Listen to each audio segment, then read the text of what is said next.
আমি বলি রাকিব যে সবসময় বলে না যে আমার বান্ধবী জয়ের বান্ধবী, এখানে সে কি করতেছে দেখেন, একা একা চলে আসছে, দেখেন একা একা চলে আসছে।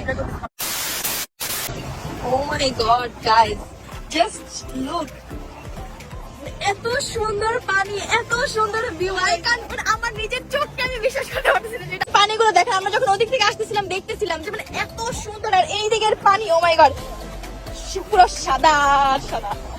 আচ্ছা ঋতুর কাছে আমার একটা কোয়েশ্চেন, যে যখন তুমি দেখছো আমরা সবাই যে পানিতে আসছি, মানে তুমি তখন কি তোমার আসতে হয় যে আমি যাই?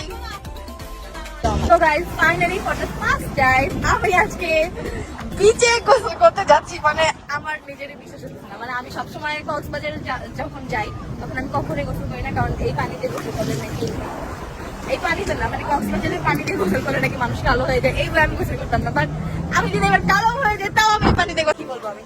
আমি বলি রাকিব যে সবসময় বলে না যে আমার বান্ধবী জয়ের বান্ধবী, এখানে সে কি করতেছে দেখেন, একা একা চলে আসছে, দেখেন একা একা চলে আসছে।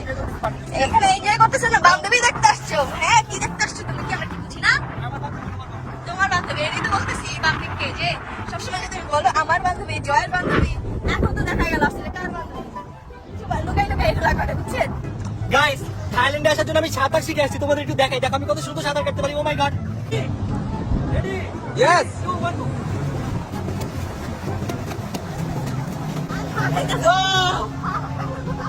আরেকটু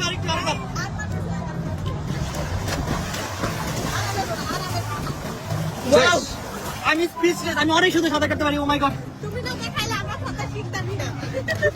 মাশাআল্লাহ, আমি অনেক সুন্দর সাঁতার কাটা শিখে গেছি, আমার অনেক ভালো লাগছে। এখন আমরা চলে যাবো, এখানে সবাই উঠে গেছে অলরেডি, আমি এখানে একা একা বসে আছি। আর আমাদের এখান থেকে চলে যাওয়ার সময় হয়ে গেছে, এখন আমরা যাবো, যাওয়ার পর আমাদেরকে আবার বোটে করে পাতায়াতে নিয়ে যাবে। এন্ড দেন ওইখানে যেয়ে আমরা আমাদের লাঞ্চ কমপ্লিট করবো। এত বেশি ক্ষুধা লাগছে কি বলবো, মানে এখানে কোনো কিছু খাইতে পারি না।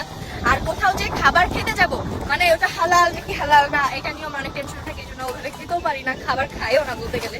আর ওই আমরা যেখানে থাকি ওই জায়গাটা অ্যাকচুয়ালি বাংলাদেশি কিছু রেস্টুরেন্ট আছে, আমরা ওইখানে খাওয়া দাওয়া করি, ওটা একদম হালাল। আমরা লাইক যেরকম বাংলাদেশি খাবার খাবে এরকমই। আই উইশ গাইস এখানে আর কিছু পারতাম। আমাদের টুরিস্ট গাইড আমাদের অলরেডি রাগাটাকি করতেছে যে চলো চলো। সো আমরা এখন চলে যাবো, আমরা কোনো রকম এখানে আমাদের ব্যাগ অ্যান্ড ও সবকিছু রেখে গেছি। সো গাইস আমরা এই বোটে করে চলে যাবো এখন, আর এখানে অনেক ব্লগ চলছে।